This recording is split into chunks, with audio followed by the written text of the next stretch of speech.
ለወዳጃችን ኩራት ለጠላታችን ደግሞ ማንነታችን የምናሳይበት ዝግጅት ነው። የጥቁር አንበሳ ሰማይ በሚል የታየው ትርኢት እጅግ በጣም ድንቅ ነበረ።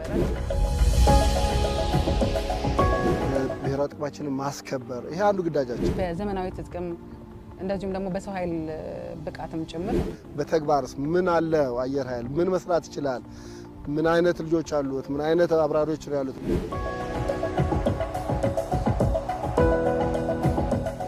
አየር ኃይል የብቃት መመዘኛው ምን ይሆን? የብቃት መመዘኛው የማድረግ አቅም ነው። ድሮኖች፣ ዘመናዊ ጀቶች፣ የተዋጊ ጀቶች አሉና የተቋሙን አቅም እንዴት ቀየሩ? አሁን የውጊያው ተቀይሯል። ለዛም ይመጣን የዓለምን ያለውን ሁኔታ የፖለቲካና የውጊያ ስትራቴጂ ታሳቢ ያደረገ ግባችን ምንድነው? በ2030 ከአፍሪካ ቀደምት ኤርፎርስ የማድረግ ስራ ነው።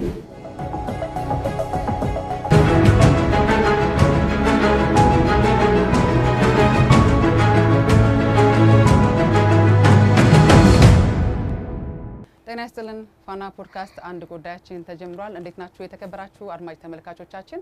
በዛሬው አንድ ጉዳያችን የምናነሳው የሄድንበት ትልቅ ቦታ አለ።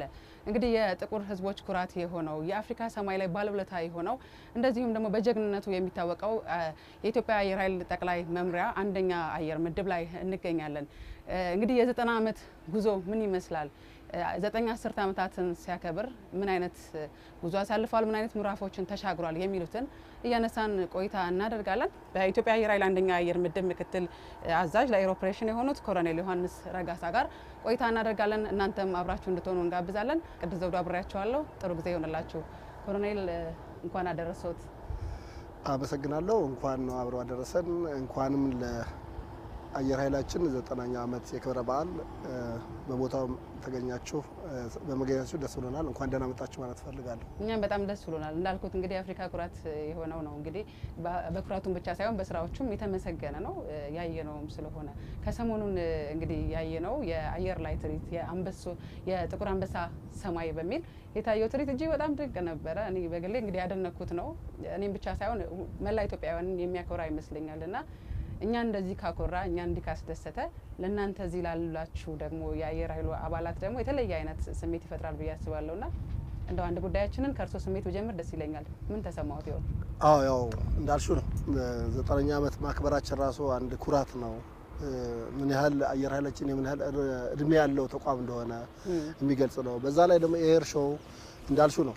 የኤር ሾው ዋናው ዓላማው ለወዳጃችን ኩራት ለጠላታችን ደግሞ ማንነታችን የምናሳይበት ዝግጅት ነው። እዚህ ላይ ደግሞ እኛም ተሳታፊ ነን በመሳተፋችን። ይሄ በማዘጋጀት ለኛም ልዩ ስሜት ነው ይፈጥርብና ለኛ ትልቅ ኩራት ነው። እኛም ደስተኛ ነን በማድረጋችን።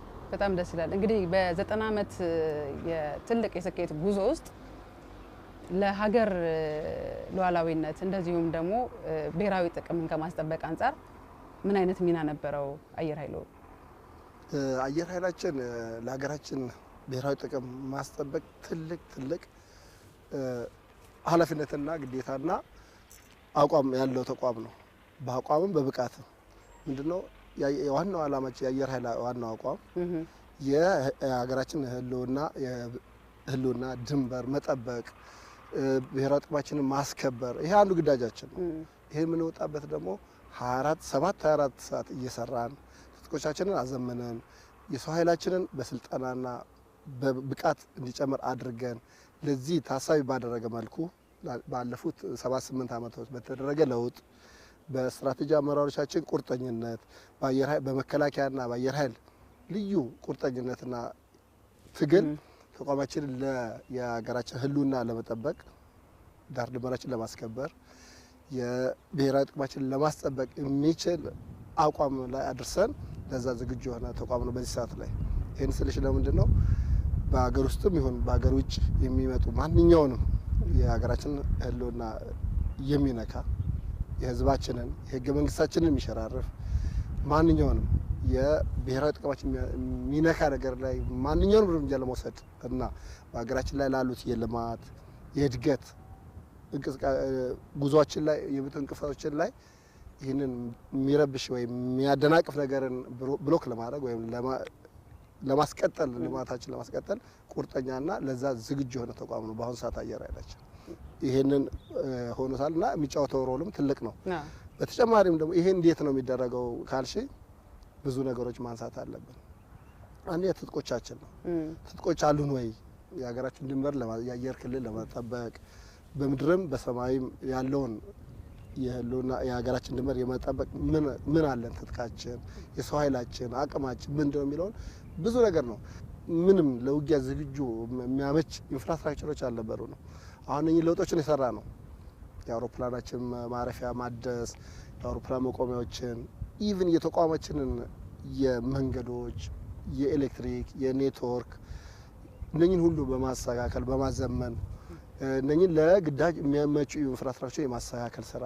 ወደ ትጥቅ ስንመጣ ደግሞ ዘመናዊ ትጥቅ አሁን የውጊያ አውዱ ተቀይሯል።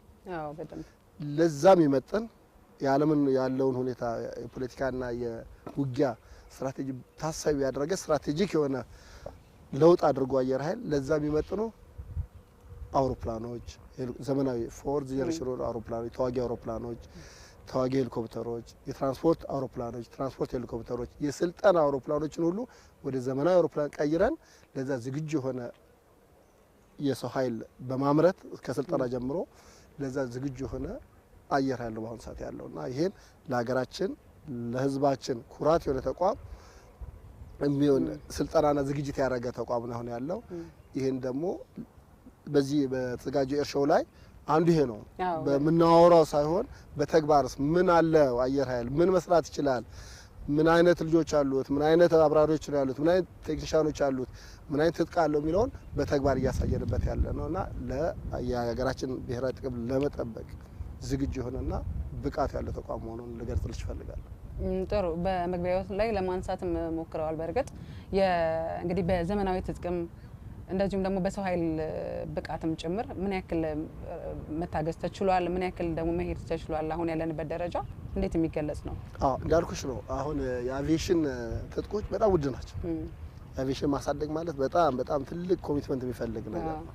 በዚህ ግን እንዳልኩሽ ነው የወደን ሳይሆን ማለት ነው ኦልሞስት ተገደ ማለት ይችላል። የዓለም የውጊያ ሁኔታ ያለው የፖለቲካ ሁኔታ ያስገድድሻል። የሀገራችንን ህልውና ለመጠበቅ ብሔራዊ ጥቅሟን ለመጠበቅ ያለውን ኢንቫይሮንመንት ታሳቢ ያደረገ ለውጥ ማድረግ አለበት አየር። ለዚህ ደግሞ ስትራቴጂ አመራሮቻችን ከመንግስት ቁርጠኝነት፣ ከመከላከያ ቁርጠኝነት፣ ከአየር ኃይል አመራር ኮማንድ ቁርጠኝነት ባለው አቅም ትጥቆቻችን ማዘመና ዘመናዊ ትጥቆች መታጠቅ ችለናል።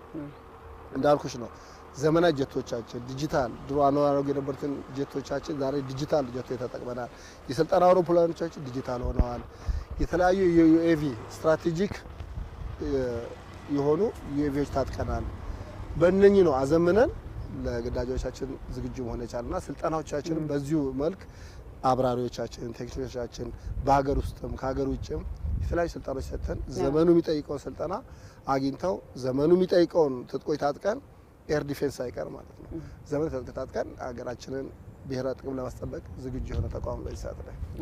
መልካም። በተለይ በቅርቡ ወደ ስራ የገቡ አዳዲስ ቴክኖሎጂዎች አሉ። ለምሳሌ ድሮኖች፣ ዘመናዊ ጀቶች፣ ተዋጊ ጀቶች አሉና ተቋሙን አቅም እንዴት ቀየሩት ይሆን ወይም ስራውን ራሱ እንዴት ቀይረውት ይሆን? እንደገናም ደግሞ አሁን ያሉት ቴክኖሎጂዎች ራሱ እርስ በርስ ከመተጋገዝ አንጻር በተለይ ተዋጊ ጀቶችም አሁን ካልኳቸው የድሮኖች ጋር ተሰናስኖ ተናቦ ከመስራት አንጻር እንዴት ነው ያለው ነገር? ይሄ ጥሩ ጥያቄ ነው ጠይቅሽን። አሁን ለምሳሌ ተዋጊውን ጀቱን ዘመናዊ አድርገን የስልጠናችን በነበረበት ወይ አናሎግ ቢሆን ይሄ አሁን መሄድ አይችልም ድሮ። ይህንን ታሳቢ ባደረገ ነው ቅድም እንዳልኩሽ የስልጠና አውሮፕላኖቻችን በሙሉ ከስልጠና አውሮፕላን ነው የጀመረው። ባይዘ አየር ኃይል ሪፎርም ሲጀምር ከአካዳሚ ነው የጀመረው። አካዳሚ ገና የሚገባ ቴክኒሻንና በራሪ የስነ ልቦናውን ጭምር የስልጠና አካሄዳችን ቀይረን ሲለበሶቻችንን ኤስኦፒያችን ቀይረን ከዛ ነው የተጀመረው።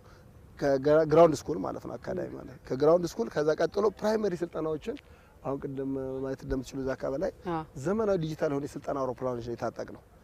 አለበለዚያ ግን ስልጠናውን በሌላ አድርገሽ ዘመናዊ ጋር መሄድ አይችልም።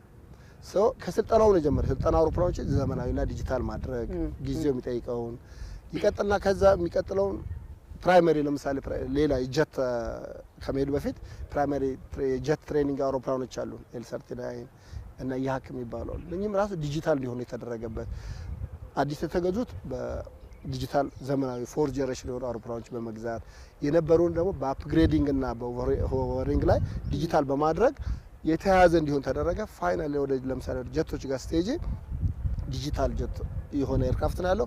ሶ ከስልጠናው ጀምሮ እስከ ተዋጊ ያለው እንዲህ ተጋግዞ አንድ ሆኖ ሄዶ ስልጠናውን እያቀለለበት ሁኔታ ተማሪዎችም በዛው ጀምሮ የሚሄዱበትና ወቅቱ የሚጠይቀውን ስልጠናና ብቃት ላይ እንዲደርሱ ማድረግ ተችሏል። ከዛ ደግሞ በፊት ምን አለ ኮስት ዋይዝም ያለው ታሳቢ ከማድረግ ስልጠና እንትኑ ብቃትና ሪስኮችን ከመቀነስ አንጻር ደግሞ ሲሙሌተሮች አሉ። ወቅቱ የሚጠይቀው ነው ምንድነው የትም ሀገር ተይጅ ሲሙሌተር ነው። አሁን የሄሊኮፕተሮች የኤል39 የጀቶች ሲሙሌተሮች አሉ እና የፕራይመሪ አልኮች ዘመናዊ አውሮፕላኖችም ሲሙሌተር ነው አላቸው። በሲሙሌተር ላይ ስልጠና የሚሰጠው መጀመሪያ እዛ ላይ ሁሉ ነገር ጨርሰው ወደ አውሮፕላን ሲመጡ ስልጠናው ይቀላል። እዛ ላይ የሚፈጀው የሚወጣው ኮስት ይቀንሳል። ዘመናዊ ስልጠና አካሄዳዎቻችን ሲለበሶቻችን ቀይረን የስልጠና አካሄዳችንን ቀይረን በዘመናዊ የስልጠና አካሄድ ሄደን በአሁን ሰዓት ጊዜው የሚጠይቀውን የውጊያ አውድን በሚጠይቀው መልኩ የተዘጋጀ አየር ኃይል ነው ያለን በአሁን ሰዓት። ከዘመኑ ጋር አብሮ መሄድ ቀላል ስራ አይደለም። በተለይም ደግሞ እንዳሉት የማኑዋሉን ወደ ዘመናዊ ቀይሮ ከባህላዊ ወደ ዘመናዊ መሻገር ከነበረበት ወደ ተሻለው መሻገር ትልቅ ነገር ነውና በዚህ መሻገር ሂደት ውስጥ በተለይ የጥገና ስራዎችን የቴክኒክ ስራዎችን በራስ አቅም የመስራት ነገር ወይም አቅማችን የት ደረጃ ደርሷል ማለት እንችላለን? አብዛኛውን ነገር በራሳችን እየሰራ እንደሆነ እርሶም የነገሩን ነው። በእርግጥ ግን የጥገና በራስ አቅም የመወጣት አቅማችን የት ድረስ ነው የሚለውን ብናነሳ ጥሩ ነው። ትክክል ነሽ። አሁን ወደ ጥገናው ጋር ስንሄድ እንዳልኩሽ ነው። አሁን በፊት አናሎግ የነበሩን አውሮፕላኖቻችንን ወደ ዲጂታል የቀየር ነው በእኛው ተቋማችን ባለ ኦቨርሆል ሴንተር ነው። እዚህ ኦቨርሆል ሴንተር ላይ ምንድነው የተደረገው?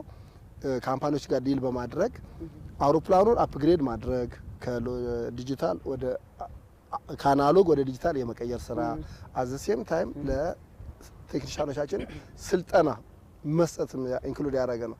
በዛ ሰዓት ቴክኒሻኖቻችን አብረው ከተለያዩ ካምፓኒዎች ጋር ሰልጥነው ላይሰንስድ የሆኑበት ከዛ በኋላ ቴክ ኦቨር እያደረጉ ያሉበት ሁኔታ ነው ያለው። ሶ ሁለቱ ነው ትጥቁን ብቻ ሳይሆን የምናሳድገው የሰው ኃይላችንንም የጥገና አቅሙን እንደ በራሪዎቹ እንዳልኩ የጥገና አቅምን አብረው እያሳደገ ሄደን አፕግሬድ ይሆን ላይሰንስ እያደረግን ያለንበት ሁኔታ ነው ያለው።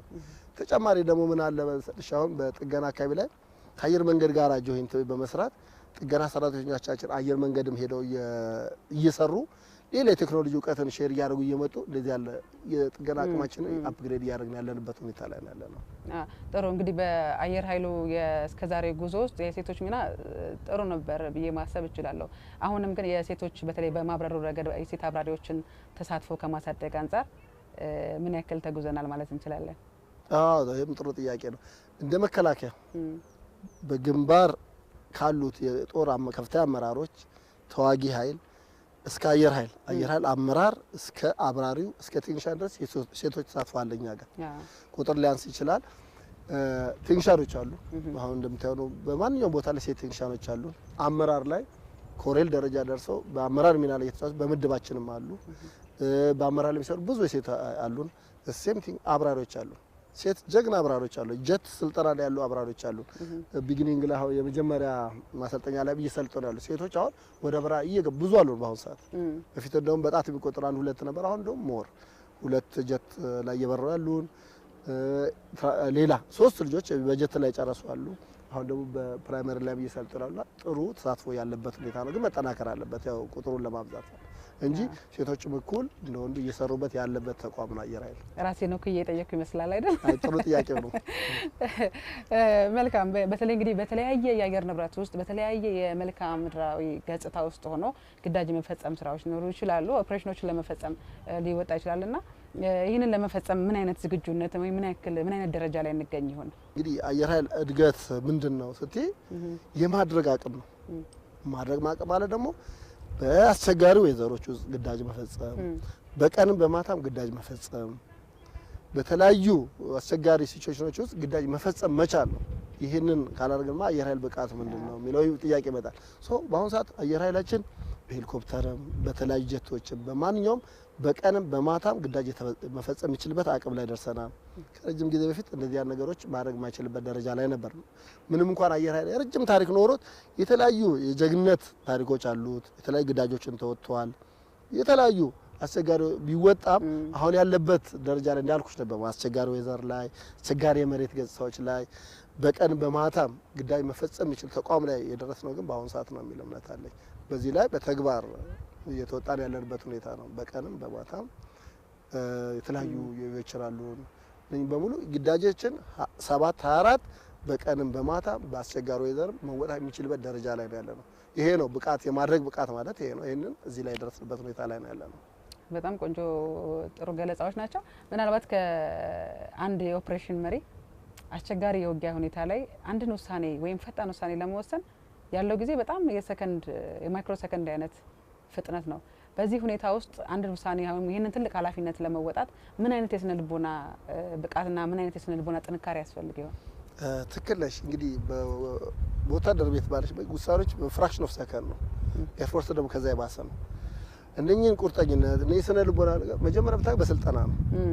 ከአመራሩ በወስድልሽ ለምሳሌ በጀመርልሽ ማለት ነው የራሴን በወስድልሽ እኔ ለምሳሌ በዋር ኮሌጅ የስትራቴጂክ ስልጠና አለን በመከላከያ ማለት እዛ ገብቼ ተመሬ በማስተርስ ተመርቄያለሁ።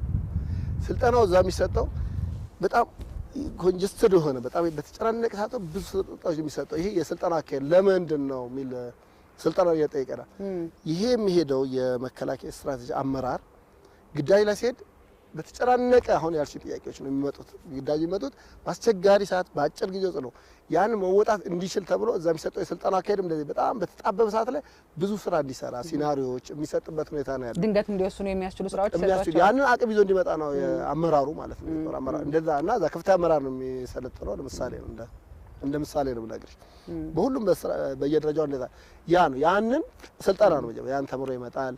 ከዛ ነው በተግባር በሚያደርግ ውሳኔ ነው ለመወሰን ደግሞ ትክክለኛ ውሳኔ ለመወሰን ማለት ዝግጅት ነው።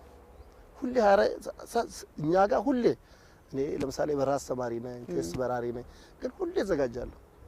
ሁሌ ካልተዘጋጀ ዝግጅት ካለሽ ነው ይሄ ፈጣን ውሳኔና አክሽን መውሰድ የሚቻለው። ዝግጅት ክፍተት ካለ አቅሙ ከላይ እየተገነባ ካልመጣ ግን ያልሽው ነገሮች ስለማይሰጡ እኔ ግን በስልጠናና በተግባር ሁሌ በሚደረግ ዝግጅት ወትሮ ዝግጁነት ላይ ነው እነዚህ ውሳኔ መስጠት የሚችለው። በዚህ ደረጃ ነው ለዛ ብቁ አመራርና ብቁ አብራሪዎች ብቁ ቴክኒሻን መፍጠር የተቻለው በስልጠና ዝግጅት። በዚህ ደረጃ ነው እያሳከለ ያለንበት። ራስን አሳልፎ እስከመስጠት ድረስ ነው የሀገር ፍቅር እዚህ ቦታ ላይ የሚጠይቀውና ይሄ እንግዲህ ሀገር ወዳድ ዜጋ የሚፈራበት ትውልድ የሚበቃበት ቦታ እንደመሆኑ መጠን እንደ እርስዎ እይታ ሀገር መውደድ እስከምን ድረስ መሆን አለበት? ይሄ ነው ይልሽ በመከላከያ ሀገር መውደድ ማለት ማውራት አይደለም። ሀገር መውደድ ማለት ህይወትን መስዋዕት እስከ መስጠት በተግባር ማሳየት ነው። ይሄ ደግሞ ዝም ብሎ አይመጣም።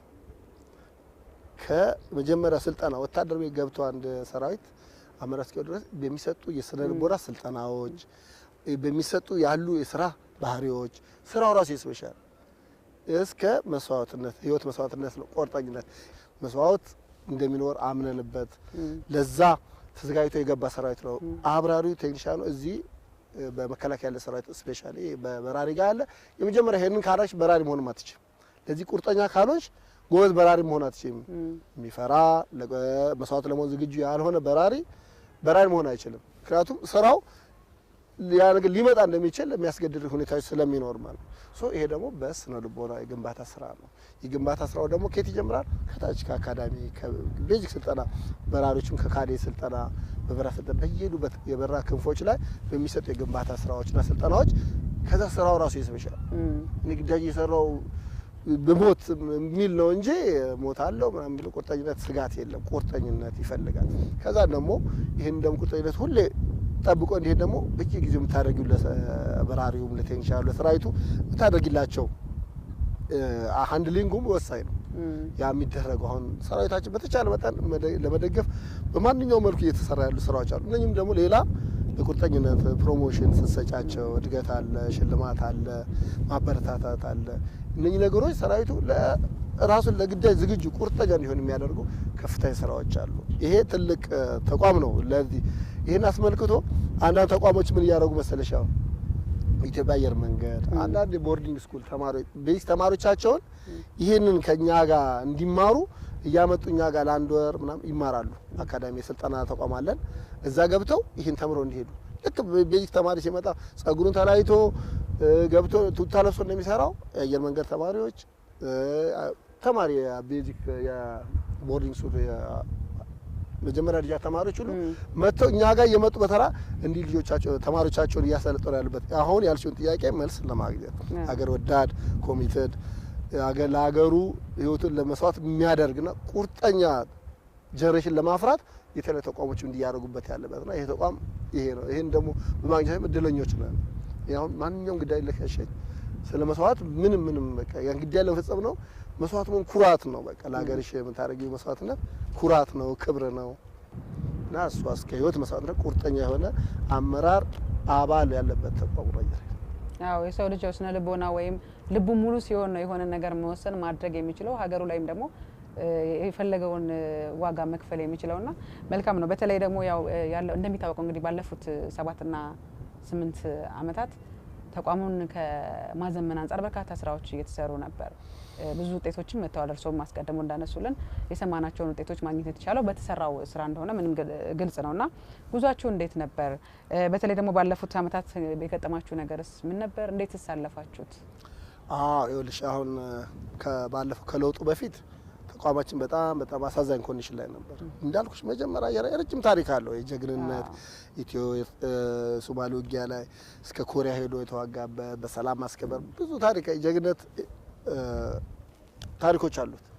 ግን ከእኛ ከቅርብ ጊዜ ወዲህ ግን ከለውጡ በፊት በነበረበት ሰዓት ላይ ግን አየር ኃይል በጣም ተዳክሞ ትጥቆቻችን ኦልሞስት ጥግ ይዘው የመዋጋት አቅማቸው የወደቀበት ወቅት ነበር። ልክ ለውጡ ከመጣ እንደ መከላከያ እንደ አየር ኃይል ሪፎርም ነበር የተሰራው።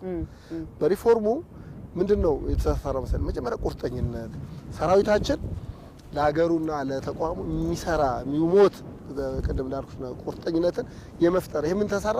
መጀመሪያ ሰራዊቱ ከማንኛውም ፖለቲካ ተቋም ከፖለቲካ ኢሹዎች ላይ እንዲወጣ የማድረግ ስራ ነበር። ይሄ ደግሞ ከባድ ስራ ነበር። ባይዘይ ለውጥ ነው። የለውጥ ሪፎርም ማለት ለውጥ ነው። ለውጥ ደግሞ ያው ቼንጅ እንደምታውቁ ሬዚስታንስ አለው፣ ቻሌንጅ አለው እንደምታውቁ ማለት እና በጣም ብዙ ቻሌንጆች ነበሩ። እንዳልኩሽ ነው። ይሄ በፊት የሰራዊት አባል ሆኖ የተለያየ ፖለቲካ ፓርቲዎች አባል ነበር ሰራዊት። ልክ የለውጡ ሲመጣ የመጀመሪያ እነኚህ ሰራዊት ከዚህ ማውጣት ነው። ሰራዊት የማንኛውም ፖለቲካ አባል አይደለም፣ የማንኛውም ፖለቲካ ጋር መድረስ የለበትም። አገር መጠበቅ፣ የሀገሪቷን ብሔራዊ ጥቅም ማስጠበቅ፣ የሀገሩን አየር ክልል መጠበቅ፣ አገሩን መጠበቅ፣ ህገ መንግስቱን መጠበቅ፣ ህዝቡን መጠበቅ ነው የሰራዊት ስራ።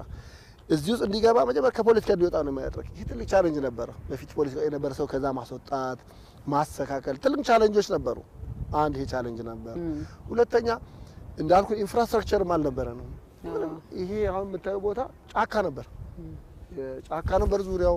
ይሄ ማሳከራል የስራ ቦታዎችን ምቹ ማድረግ ነበረብን። ይሄ ለማድረግ ትልቅ ቻሌንጅ አለ። ፋይናንሻል ኢሹ አለ። ፋይናንሻል ደግሞ የአቪዬሽን በጣም ውድ ነው። ይሄ ደግሞ የመንግስታችንን የስትራቴጂ አመራር ቁርጠኝነት ይፈልግ ነበር። እሱም ነበረ። የአየር ኃይል ከፍተኛ ስትራቴጂ አመራሮች ቁርጠኝነት ነበር። ያ በመኖሩ ነው የተቋቋመው እንጂ ብዙ ቻሌንጅ ነበሩ። እንዳልኩ ትልቅ ፋይናንሻል ኢሹ ይፈልጋል። ለምሳሌ ፋይናንሻል ኢሹ እንዴት ተወጣችሁ ብትይ በባጀት ብቻ የሚሰራ አልነበረም። አየር ኃይል ለመቀየር ስትራቴጂ ተጠቅሞ ነው ተቋማችን የተቀየረው። ከተለያዩ ተቋማት ጋራ በቃ የትብብር የእገዛ በማድረግ ከባለሀብቱ ጋራ ባለሀብቱ አንድ ነገር ይችል እንዲያግዝ በቅዲል በማድረግ ይሄ ተቋም እንጂ በበጀት ብቻ የሚቀየርም አልነበር። እነኚህን ሁሉ ማድረግ ትልቅ ፈተናዎች ነበሩ። ሰራዊታችንን መለወጥ ከነበረበት ቁመናው ተዝረክርኮ የነበረውን እንዳልኩሽ ነው። ከአየር ኃይል ለውጥ ያደረግነው ከአካዳሚ ነው። አካዳሚ አካባቢ ያለውን ኢንቫይሮንመንት መቀየር፣ ሰራዊቱን የትምህርት አሰጣጡን መቀየር፣ ሲሌበሶቻችንን ኤስኦፒ መቀየር፣ የሁሉ ቻሌንጆች ነበሩ። ግን እነኚህን ሁሉ በቁርጠኝነት ዘመንቲ ቁርጠኝነት ነበር የሚያስፈልገው። በቁርጠኝነት የተሰራ ነው ተቋማችን። እንዳልኩሽ ነው ፋይናንሻሉን በበጀት ብቻ ከቨር ማድረግ ስለማይቻል በምን ይደረግ ተብሎ ቁርጠኝነት ከተለያዩ ተቋሞች ጋር የተሰሩ ዲሎች፣ ትብብሮች ከባለ ሀብቱ ጋር የነበሩ ትብብሮች እነሱ አገዙ። ሰራዊቱም ከዛ እንዲወጣ የተደረገው ፖለቲካ እንዲወጣ ያደረገው እሱን ግንባታ ስራዎች ብዙ ነበሩ። እንዲወጣ ተደረገ በተደጋጋሚ ስልጠና እና የግንባታ ስራዎች እሱን ተወጣ ነው። ከዛ ወደ ትጥቅ ነው። ትጥቆች ደግሞ የግድ ነው። በቃ ቅድም እንዳልኩሽ ይጠይቀን ነበረ ወቅቱ የዓለም ሁኔታ ያሁን ያለው የውጊያ አውድ ዘመናዊ ልትታጠቅ ግድ አለዚያማ በቃ ቅድም ያልኩሽ የሀገራችንን ብሔራዊ ጥቅም ማስጠቀም አንችልም ነበር። ስለዚህ ስትራቴጂው አመራር ኮሚቴድ ሆነ፣ መከላከያ አመራሮቻችን ኮሚቴድ ሆነ፣ አየር ኃይል አመራር ኮሚቴድ ሆኖ ውድ ትጥቆቻችን እንድንታጠቅ ተደርጓል። ከስልጠና አውሮፕላኖቻችን እስከ ተዋጊ ጀቶቻችን የነበሩን ደግሞ ኦቨርሆል ማድረግ፣ ማዘመን፣ አፕግሬድ ማድረግ ስራ ዩኤቪዎች ዘመናዊ ዩኤቪዎች ነው ያሉን። ብዙ አይነት ስትራቴጂክ ተዋጊ ዩኤቪ የተጠቀምበት ዘመን ላይ ነው ያለነው። ይሄን የታጠቀ ተቋም ነው ያለሽ እንግዲህ እንድታውቂ የነበሩን ደግሞ በኦቨርሆል እና በአፕግሬዲንግ በማድረግ የተለያዩ ሄሊኮፕተሮቻችን ቆሞ አንድ ሄሊኮፕተር ነበር ከሮጥ በፊት። ዛሬ ግን ከበቂ በላይ ሄሊኮፕተር አሉ። ድሮ የቪአይፒ አውሮፕላን የለም። ዛሬ ቪአይፒ በተለያየ ቨርዥን የቪአይፒ ሄሊኮፕተሮች የታጠቅንበት ሁኔታ ተዋጊ ጀቶቻችን ተዋጊ ሄሊኮፕተሮች አፕግሬድ ማድረግ አድርገን ይሄ ትልቅ ቻሌንጅ ነበር። ባይኔቸር እንዳልኩሽ ነው ለውጥ ያው ሪሰንስ አለው ቻሌንጅ አለው፣ ግን ተወጥተናል። እንዴት ተወጣችሁ? የመጀመሪያው የተቋማጅ የመንግስት የመከላከያ ተቋምና የአየር ኃይል ተቋም ቁርጠኝነት ነው። ቁርጠኝነት ነበረ እስከዛሬ ድረስ። አሁንም ገና አፕግሬድ ይፈልጋል። በአቪዬሽን እዚህ ደረስኩ ብለህ የምትቆይበት አይደለም። በየጊዜው አፕዴት ይፈልጋል፣ ስልጠና ይፈልጋል። ተጥቆች መዘመን አለባቸው። አዲስ ቴክኖሎጂ ሲመጣ እዛ መግባት አለ እየተደረገ ስልጠና እንዳልኩሽ በሀገር ውስጥም በውጭም እየተሰጠ የተለያዩ ቴክኖሎጂዎችን እየታጠቀን እዚህ ደረጃና ትልቅ ቻሌንጅ ነበረ፣ ግን ተወጥተን ዛሬ የምታዩ አየር ኃይል ላይ ደርሰናል። ለሀገር ኩራት ለጠላት ደግሞ ስጋት የሆነና ጠላት እንዳያስብ እንዲዋጋ ሳይሆን ኢትዮጵያን ለመዋጋት እንዳያስብ የሚያደርግ ተቋም የተገነባበት ሁኔታ ላይ ነው። ይሄን ደግሞ በተግባር ያው ሰውን እንደምታዩ ስለ ስልጠና ስላነሱ የስልጠናው በተለይ ምን ያክል ዓለም አቀፍ ደረጃውን የጠበቀ እንዲሆን ታደርጋላችሁ? አሁን የስልጠና አካሄዳችን ላይ ያደረግነው በዓለም ስታንዳርድ ነው። በኋላ ላሳይሽ ይችላል። ሲሌበሶቻችን ቀየር ከስታንዳርዱ በሚፈልገው ማለት ላይሰንስ ድሮ ሰልጥነን ምንም ላይሰንስ አልነበረም በፊት ለምሳሌ ሰልጥነን። አሁን ግን ሰርቲፋይድ መሆን አለበት ቴክኒሻኑ፣ ፓይለቱ ከተለያዩ ትልቅ ካምፓኒዎች ጋር በየአመቱ የስልጠና አፕግሬድ ስልጠናዎች አሉ። በሄሊኮፕተርም በጀቶችም አሁን ላስት ይር ለምሳሌ እንግዲህ አሁን የዚህ አመት ደግሞ ይቀጥላል። ላስት ይር ኦልሞስት አመቱ በስልጠና ነው። የስታንዳርድ ስራ ነበር የሰራነው በሁሉ ክፍሎች ላይ ስታንዳርዳይዜሽን የመስራት ስራ። ያ ደግሞ ሰርቲፋይድ የመሆን ይሄ የሚፈልገውን ዓለም አቀፍ ደረጃ ላይ ለመድረስ ያቀርነው እቅድ አለ። ተግባር እቅዳችን ግባችን ምንድነው? በ2030 ከአፍሪካ ቀደምት ኤርፎርስ የማድረግ ስራ ነው እንደ ግብ አስቀምጠን እየሰራን ያለ ነው። ለዛ ደግሞ አሁን እንዳልኩሽ ነው ስታንዳርዳችን ማስተካከል አለብን። የስልጠና አካሄዳችን ኢንተርናሽናል ወይ ዓለም አቀፋዊ መሆን መቻል አለበት። ሰርቲፋይድ መሆን አለብን። ትጥቆቻችን በዛ ደረጃ መሆን አለባቸው። ያን ስትራቴጂ ታሳቢ ያደረገ ነው አቅደን እየሰራን ያለንበት ሁኔታ ከስልጠና በተግባርም በስልጠናምና ትጥቆችም በሁሉ ያለበት በዛ ደረጃ ነው ልልሽ ፈልግ። አዎ በተለይ የታለፈው ነገር ለሌሎች ተቋማት እንደቀላል የሚነሳ ነገር አይደለም። ሰፊ የሪፎርም ስራ ነው የተሰራውና ይህ የሪፎርም ስራ ደግሞ ለሌሎች ተቋማትም ጭምር ማስተማሪያ መሆን ስለሚችል ነው ያነሳ ነውና እንደው የአየር ኃይል የብቃት መመዘኛው ምን ይሆን? የብቃት መመዘኛው የማድረግ አቅም ነው። የማድረግ አቅም በብዙ መልኩ አየር ኃይል ምንድነው የታጠቀው? ተዋጊ ጀቶች፣ የስልጠና አውሮፕላኖች፣ ተዋጊ ሄሊኮፕተሮች፣ የትራንስፖርት አውሮፕላኖች፣ የትራንስፖርት ኤርክራፍቶች እነኚህ ታጥቀናል። ድሮኖች፣ አየር መከላከል እነኚህ ታጠቀ ተቋም ነው። የነኚህ የማድረግ ብቃት ነው። እሺ ተዋጊያችን ምን መስራት ይችላል? በተግባር እያየነ ያለሽ ነው። በቅርብ ጊዜ እስከ አልሸባብ ገብቶ ታሪክ ሰርቶ የመጡ ጀቶች አብራሪዎችና ያለን ተቋም ነን። ትራንስፖርት አውሮፕላኖቻችንም የትኛውን የሰላም ማስከበር ግዳጅ ሁሉ ከሀገር ውጭ እየሰሩ ያሉበት ነው። ዘሴም ሄሊኮፕተሮችም እንደዛው እና የማድረግ አቅም ነው። ይሄን ደግሞ በተግባር እያሳየና በዚህ በጥሩ ሁኔታ ላይ ያለ ነው። እዚህ ለመድረስ ደግሞ እንዳልኩሽ ነው ብዙ የኮሚትመንት ኢሹ ነው። ኮሚትመንት ነን በዛ ላይ ነው። አሁንም ስልጠና አለ። የሰው ኃይላችን ማሳደግ አፕግሬድ ማድረግ ስልጠናንታችን ዘመናዊ ማድረግ ላይ በዛ አድርገን ነው እየሰራን ያለነውና ዋና ለጥያቄሽ የማድረግ ብቃት በተግባር እሱን ደግሞ እያሳየን ያለበት ነውና ለዚህ ነው ልትኮር ይገባል። ጥሩ ገለጻ ነው። የዛሬ 10 አመት 100ኛ አመቱን ያከብራል። እንግዲህ ያድርሰንና እርሶ እንደ አባል የዛሬ 10 አመት እንግዲህ አየር ኃይሉ የት ደርሶ ማየት ይፈልጋሉ ወይስ እንዲደርስ ይፈልጋሉ ይመኛሉ? ያው ነው ቀደም ያልኩሽ እንደ ተቋም ያስቀመጥነው ስትራቴጂ አለ። ግብ በቀጣይ ያልናቸው አፍሪካ የቀደምት ኤርፎርስ ማድረግ እሱን ማየት ፈልጋለሁ። እሱ ማለት ደግሞ ምንድነው አሁን ያለን አሁን እንግዲህ በጥሩ ሁኔታ ነው ያለነው። አሁን እንግዲህ ፈልግ በየጊዜው አፕዴት ነው አቪዬሽን ነው በተለይ ሚሊተሪው የዛን እየጠበቅን ሄደን እዛ ላይ ደርሰን በሁሉም ጋር ያሉ በጥቃቅን ክፍተቶች ሸፍነን በኢንፍራስትራክቸርም በትጥቅ የስልጠና የሰው ኃይላችንን በአመራሩም በተዋጊውም በቴክኒሻኑም እነኛን እዛ ያስቀመጥነው ሌቭል ላይ ደርሰን ማየት ሙጓጓ ነው። ደግሞ እንደርሳለን። ቻሌንጅ አለ። ምንም አልጋ ባልጋ እንደማይጠብቀን በተግባር አይተነዋል። ግን ከዚህ በኋላ ያለው እንደውም ያንን የዛን ያህል እንኳን ይሆናል የሚል እምነት የለም። ለምን ኦልሞስት በጥሩ ሁኔታ ያንን በየጊዜው መቀጠል ነው ያዝናት መቀጠል ብቻ ነው። ግን ባለፈው በዚህ በ7 ዓመት የሰራን እኮ ከዜሮ ነበር ማለት የሚቻልበት ደረጃ ነው። እዛም ደርሰን ዛሬ እዚህ ደርሰናል። አሁን ያለንበት ግን ያለንን ያለ ሬታችንን ጠብቀን መሄድ ብቻ ነው እና እንደርሳለን። እሱን ደርሶ ማየት ደግሞ ትልቁ ምኞቴ ነው። አየር ኃይልን መቀላቀል ለሚፈልጉ ወጣት ዜጎች ምን ምክር አለው እርሶ? አየር ኃይል ሁለት ነገር አለ። ይኸውልሽ የሆነ ታይም ላይ ይሄ ባለፈው ከለውጥ በፊት በነበረው ስም ሁሉ ጠፍቶ ነበር። ምንም መጥፋት ማለት ስልጣናው ብዙ አልነበረም። ያለው ትጥቆቻችንም በረራ አየር ኃይል ሆነሽ በረራ ከሌለ በቃ አየር ኃይል አይደለም። በረራዎች ብዙ አልነበረም። አሁን አየር ኃይል ያለ ሲቪል ሰራተኛ፣ ቴክኒሻን፣ በራሪ፣ አመራር አውሮፕላን ሲበር ካላየ ደስተኛ አይደለም። በቃ ኤርፎርስ ካለሽ በረራ ማየት አለበት። ያ አልነበረም ከለውጥ በፊት። አሁን ግን ተቀይሯል እና በዛ ሰዓት ላይ አየር ኃይል ለመቀላቀል ሰው ብዙ ፍላጎት እንደማይኖረው ግልጽ ነው። አሁን ያለው ለውጥ በጣም ለውጥ ነው። የታጠቅናቸው ዘመናዊ ቴክኖሎጂ ናቸው። ይሄንን ቴክኖሎጂ የማይፈልግ አዲስ ጀነሬሽን የለም። ያ ቃል ይሰማል። በየማስታወቂያው ብዙ ማስታወቂያ ባንሰራ ያውቃሉ። ይሄን ጆይን ማድረግ ባይፈልግ የለም። የኢንፍራስትራክቸር ኑሮ ሁኔታችን አሳክለናል። የስልጠና ሁኔታ አሳክለናል። እዚህ የሚገባ ሰራዊት በተቻለ መጠን ለጥቅም አይደለም አየር ኃይል የሚገባው አገር ለመጠበቅ ለሀገር ለመስራት ነው።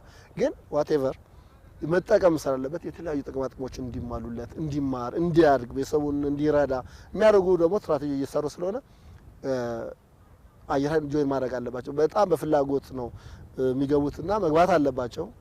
ለዛም ነው በተግባር ከህዝብ አየር ኃይል ተቋም ከህዝብ ጋር ግንኙነቶች እየሰራ ነው በብዙ ቦታ። ባሁን ከዚህ ከኤክስፖ ራሱ ፓናሎቻችንም ላይ ተሽ ከሆነ አንዱ የ9 በዓል ላይ የነበረው ኤክስፖ እና ፓናል ተቋምና ህዝብን ማገናኘትም ነበር። ያ ነው እያዩ ነው ቴክኖሎጂዎችን እያዩ ነው። ይሄን ቴክኖሎጂ የማያጓጓ ተማሪ የለም እና ገብቶ ደግሞ ደስተኛ ነው የሚሆነው።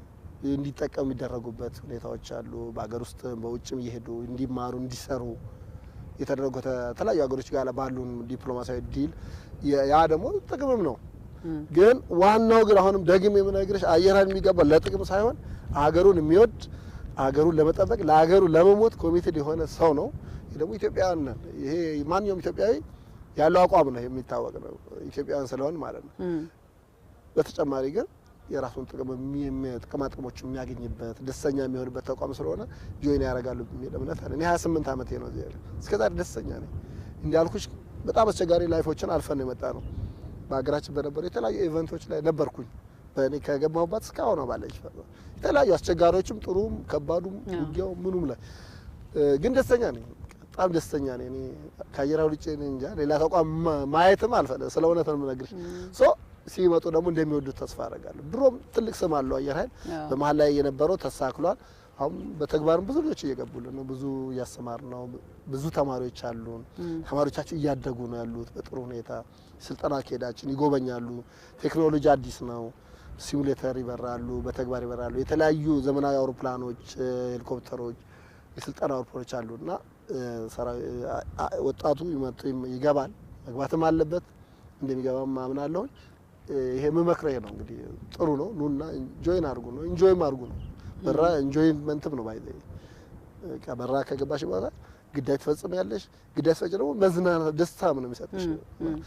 መተው ይገባሉ ይግቡ ነው ማለት እና አየር ኃይል በአሁን ሰዓት ለወዳጅ ኩራት እና ኮንፊደንስ እንዲፈጠር ያለው ተቋም ነው።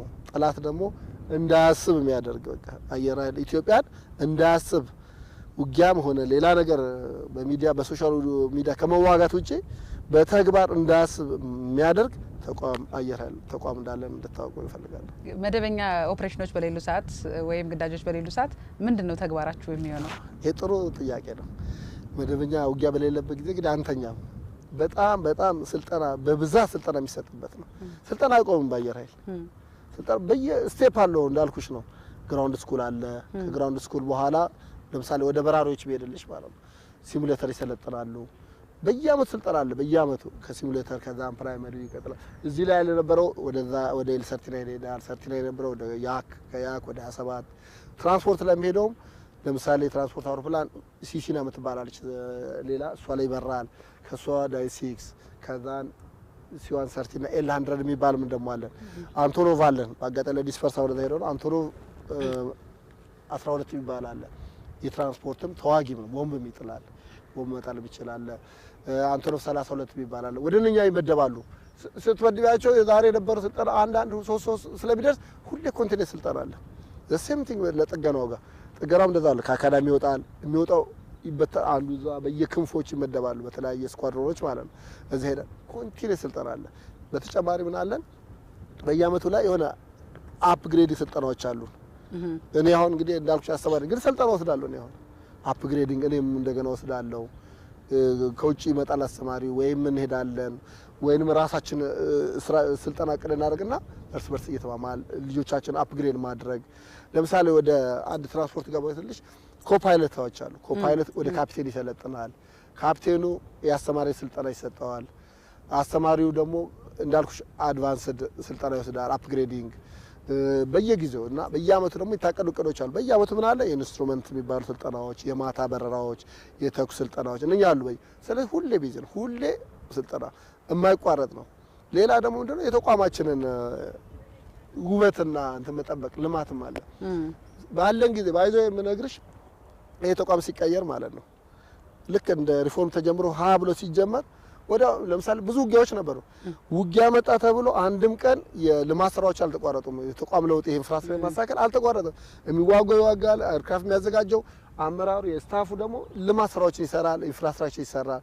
እንደ ሀገርም ነው። እንደ ሀገርም ውጊያ ተብሎ ህዳሴ አልቆመም አይደል? ህዳሴያችን ወይም ሌላ ሜጋ ፕሮጀክቶችን አልቆሙም። እነኚህ ይሰራሉ። ሌላ ደግሞ አየር ኃይል ባይዞ ለውጊያ ብቻ አይደለም። ኦል በሀገር ውስጥ ያሉትን የማንኛውም የሜጋ ፕሮጀክቶች ድጋፍ ሰጪ ነው። ከህዳሴ ጀምሮ ህዳሴ መሰረት ሲጣል ጀምሮ እነዚህ ሄሊኮፕተሮች መሰረት ሲጣል ጀምሮ እስከ ተመረቀ ድረስ ያገለግላሉ። በማንኛውም የተለያዩ ስኳር ፋብሪካዎች በሙሉ ጋር ድጋፍ ይሰጣል። ክልሎች ጋር የሚሰጥ ድጋፎች አሉ። የልማት አደጋም ሲኖር እና ስራውም ከውጊያ ውጭም ሁሌም ስራ አለ። ስራም ባይኖር ስልጠና አለ። ምንም ቁጭ ቢባልበት የሚተኛበት ተቋም አይደለም። 7/24 ሁሌ የሚሰራ ተቋም ነው። አየር ኃይልን ለመቀላቀል ከስነ ልቦና ዝግጅትና ሀገር ከመውደድ ባሻገር ምን መስፈርት ያስፈልገን ይሆን? የመጀመሪያ ይሄ ነው። በቃ ቁርጠኛ መሆን አለበት። አገር ወዳድ መሆን አለ። አገርን ለማገልገል ለደሞዝ ሳይሆን አገር ለማገልገል ቁርጠኛ የሆነ ሰው ማለት ነው። ከዛ በኋላ ግን የትምህርት የራሱ መስፈርቶች አሉ። ለበራሪ ከሆነ የትምህርት አካዳሚው፣ የሜዲካል ኢሹዎች እነኚህ አሉ፣ የራሳቸው አሉ። ሴም ቲንግ ለጥገናውም ሲሆን የሜዲካልም የአካዳሚ ስትራቴጂ ክራይቴሪያዎች አሉ። እነሱን ያሟላል ምልመላዎች ላይ ከዛ ስልጠና ይሰጣል። ያን ነው እና የመጀመሪያው ግን ያልኩሽ ነው። አገር ወዳድ ለአገር መስዋዕት ለመሆን ዝግጁ የሆነ ቁርጠኛ የሆነና እነኚህ ካለው እነኛ ሁለተኛ ናቸው። የሜዲካል የአካዳሚ ዶክሜንቶች እና እነኚህ ሁለተኛ ይሆናሉ ማለት ነው። እነኚህ ያስፈልጋሉ። በቀጠናው ሰላምና ደህንነት ላይ እንግዲህ ከዚህ በፊትም የኢትዮጵያ አየር ኃይል በጣም ብዙ ስራዎችን ሲሰራ ነበር። ቀደም ሲል መግቢያ ላይ የአፍሪካ ሰማይ ባለውለታም ስለው ነበርና ከስራው አንጻር ነው። በ90 ዓመት ጉዞ ውስጥ ብዙ ስራዎችን ሰርቷል በእርግጥ። ስለዚህ በቀጠናው ሰላምና ደህንነት ረገድ ሚናውን እንዴት ማንሳት እንችላለን? እንዳልሽ ነው። አሁን ቀጠናችን ምን ላይ ነው ያለው? ቀጠና የሚለውን ብታዩ በጣም በቃ አንስቴብል የሆነ በጣም ሆት የሆነ ኢስት አፍሪካ እንደምታውቂው ነው። ኢትዮጵያ ደግሞ እኛ ሀገራችን ብንቆጥር በዚህ በሱዳን ብትሄጂ ሱዳን አንስቴብል የሆነበት ስቴቢሊቲ የሌለበት ሁኔታ ነው ያለው።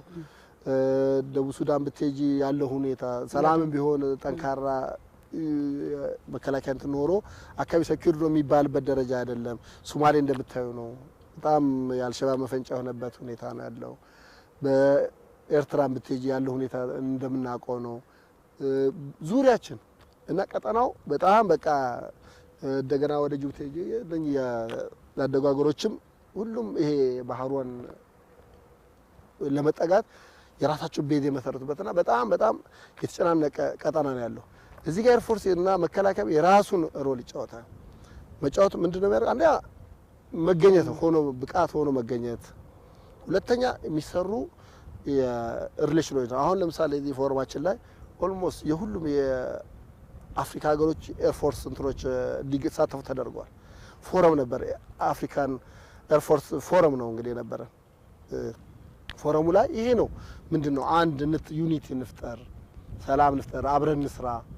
አብረን ስሰሪ ብዙ ነገር ነው። እኛ የሌሎች ሀገሮች ስልጠና እንሰጣለን። እዚህ የብዙ ሀገሮች ስልጠና አፍሪካ ሀገሮች ማለት ስልጠና ሰጥተናል። ያ ተባብሮ የመስራት የጸጥታውን ሁኔታ በጋራ የመስራት ቀጠናው ላይ ያለውን እንደ መንግስት እንደ አገር የራሱ የዲፕሎማሲ ስራ አለ፣ የራሱ ስትራቴጂ አለ። ሴምቲንግ እንደ አየር ኃይልና እንደ መከላከያም ደግሞ የራሱ ከቀጠናው ካሉ ኤርፎርሶች ጋር አየር ኃይል የራሱ ሪሌሽን በመስራት እርስ በርስ በስልጠናዎች የተለያዩ አቅም ሼር በመደራረግ ሴምታይ ያሉ የተለያዩ ፎረሞች አሁን ሶስተኛው አፍሪካን ፎረም ላይ ያካሄድ ነው እዚህ። ይሄ ማለት ለቀጠናው ጋር ያለው ሰላምና ለቀጠናው ያለው ኢንቫይሮንመንት ማናጅ የማድረግ አንዱ ስትራቴጂ ነው። በጋራ እየተዋየ በጋራ ከሀገር ጋር ዲል እየተደራረገና ያለው ሁኔታ ላይ በፎረም ላይ እየተወያየን እየተሰራ ያለበት ሁኔታ ነው። የግድ ነው አየር ኃይል የሚጫወተው ሮል ቀላል አይደለም እዚህ እንጂ ቁጭ ብለሽ የራስ ብቻ ብታረጊ ውጤቱ ብቻውን የሚሆን ነገር አለ ባለው ከጎረቤት ሀገሮቻችንና በቀጠናው ካሉ ሀገሮች ጋራ ካሉ ኤርፎርስ ጋራ ጆይንት እየሰራንበት ያለን ሁኔታ ነው። ፎረማችን ላይ በትኖሪ እንደዚህ ይሄ ነበር የሁሉም ሀገሮች ኤርፎርስ የነበረው የቀጠናው ከቀጠናው ውጭ የነበሩ እንደ አፍሪካ የአፍሪካ ፎረም ነው ሶስተኛው ነው ያካሄድ ነው። እነኚህ ፎረሞች ትልቅ ቫልዩ አላቸው ቀጠናው ላይ ያለውን ኢንቫይሮንመንት ማናጅ ለማድረግ ማለት ነው። በእንደዚህ ስራዎችና በጋራ ቴክኖሎጂም ሼር በመደራረግ በጋራ ዲፕሎማሲያዊ እንደ በሚሊታሪ ግንኙነታችን በማሳከል እንደ ኤርፎርስ ከኤርፎርሶች ጋር እያደረግን እየተሰራ ያለ ስራ ነው ያለው። መልካም ትስስሩ ማጠናከር ያው ያስፈልጋል። አሁንም ብዙ ስራዎች እንደሚሰሩ እንጠብቃለን። በመጨረሻ ቀረ ማንሳት አለብኝ ይህንን ብናገር ደስ ይለኛል የሚሉት ሀሳብ ካለ ይኸው እንዳልኩሽ ነው። ያው አየር ኃይል ዛሬ ለመድረስ ብዙ ቻሌንጆች በዚህ ባለፉት በ7-8 ዓመታት ውስጥ ትልቅ ስራ ነው የተሰራው። እንዳልኩ ሪፎርም ነው ሰራዊቱ ከፖለቲካ እንዲርቅ የማድረግ ስራ፣ ኢንፍራስትራክቸራችን ማስተካከል፣ ትጥቆቻችንን ማስተካከል ይህ ትልቅ ቻሌንጆች ነበሩ። ግን በመንግስት ተቋም በመንግስት አመራር ቁርጠኝነት በአየር ኃይል አመራራችን ቁርጠኝነት እነኚህን ሁሉ አድርገን ዛሬ እዚህ ደርሰናል። የምንኮራበት ደረጃ ደርሰናል። የሀገራችንን ብሔራዊ ጥቅም የሚጠብቅ ተቋም ማድረግ ችለናል። ይሄ ደስ የሚለኝ ነገር ነው። አሁን ግን ብዙ የምንጠብቅ የሚሰሩ ስራዎች አሉ ይቀረናል። ምክንያቱም ወደን አይደለም እንዳልኩሽ የዓለም የውጊያ አውድ ስለተቀየረ ከሱ ጋር መሄድ አለብን። አለዚያማ ምኑንም ልንጠብቅ ከቀረን ነው እና ይሄ እኛውን እየተሰራ ያለበት ሁኔታ ይሄ መቀጠል አለብን። ኤርፎርስ ለአገራችን ህዝቦቻችን ኩራት ነው፣ ኩራት መመኪያ ነው፣ አይከን ነው። ተቋማችን በሁሉ መልኩ ነው፣ በአሰራሩም በተግባሩም በሚፈጽማቸው ግዳጆችም በሚሰጣቸው ስልጠና እንዳልኩ ስልጠናችን የኮሚትመንታችንን በማየት ነው የተለያዩ ድርጅቶች ወይ ተቋሞችና ትምህርት ቤቶች ልጆቻቸው እዚህ እየመጡ እንዲያስተምሩ ያደርጉት እና የወጣቱ አየር ኃይል ጆይን ማድረግ አለበት። ጆይን አድርጎ ለሀገር መስራት አለበት። እኔ 4 ወንድሞች ካሉኝ አንዱ ነጋዴ ሊሆን ይችላል፣ አንዱ ዶክተር ሊሆን ይችላል፣ አንዱ ደግሞ መጥቶ አገሩ መጠበቅ ለሀገሩ ማገልገል መቻል አለበት። ይሄ በቃ ኢትዮጵያ ነው፣ የግድ ነው። ኢትዮጵያ መኖር አለ፣ ኢትዮጵያ መስዋዕት መደረግ አለበት። አለዚያማ ድጋፍ የሀገራችንን የሰላም የልማትና የእድገት የብልጽግና እድገታችንን ማስቀጠል ግዴታ ነው። ያንን ደግሞ ለማድረግ እንደ አየር ኃይል ቁርጠኛ መሆን አለብን። ለዚህ ወጣቱ አየር ኃይል ጆይን ማድረግ አለበት፣ መከላከያ ጆይን ማድረግ አለበት። ህዝባችንም ደግሞ ሁሉም በተሰማራበት የራሱ ግዳጅ መወጣት አለበት። የመስሪያ ቤቶች እንደ ግልም ነጋዴውም ምንም በቃ እንደ አገርን ኮንሲደር አድርጎ ነው ስራው መስራት ያለበት እንጂ ብር ብቻ ከሆነ ዋን ወይ ከሆነ አይሆንም። ሁሉም በቃ አገርን ኮንሲደር ያደረገ ህዝቡን ማገዝ አለበት እና እኛ ለዚህ ቁርጠኛ ነን። ስላገኘኋችሁ ደስ ብሎኛል። እኛም በጣም ነው የምናመሰግነው ኮሎኔል ዮሐንስ ረጋሳ። በተለይም የአየር ኃይሉን 9ኛ ዓመት ምስረታ በዓል ምክንያት በማድረግ በርካታ ሀሳቦችን ያነሳ ነው። ለቆይታችን ለፈቃደኝነቱም ጭምር በድጋሚ አመሰግኖታለሁ። እኔም አመሰግናለሁ። እንግዲህ መልካም በዓል ሊሆንላችሁ ነው እንድትጎበኙ መጋበዛችሁ። ለሱ መልካም በዓል። እሺ፣ በጣም እናመሰግናለን። የፋና ፖድካስት አድማጭ ተመልካቾቻችን እንግዲህ ቀደም ሲል እንደሰማችሁት የኢትዮጵያ አየር ኃይል ባለፉት 90 ዓመታት የሰራቸውን ስራዎች የተሻገራቸውን ምዕራፎች የቴክኖሎጂ ሽግግሩን ጭምር ያነሳንበት የአንድ ጉዳያችን ቆይታ በዚህ አብቅቷል። ቅድስት ዘውዱ አብሬያችሁ ቆይታ አድርጌያለሁ። እናንተም ስለተከታተላችሁን በአክብሮት በጥሞናም ስላደመጣችሁን ጭምር ከልብ እናመሰግናለን። መልካም ጊዜ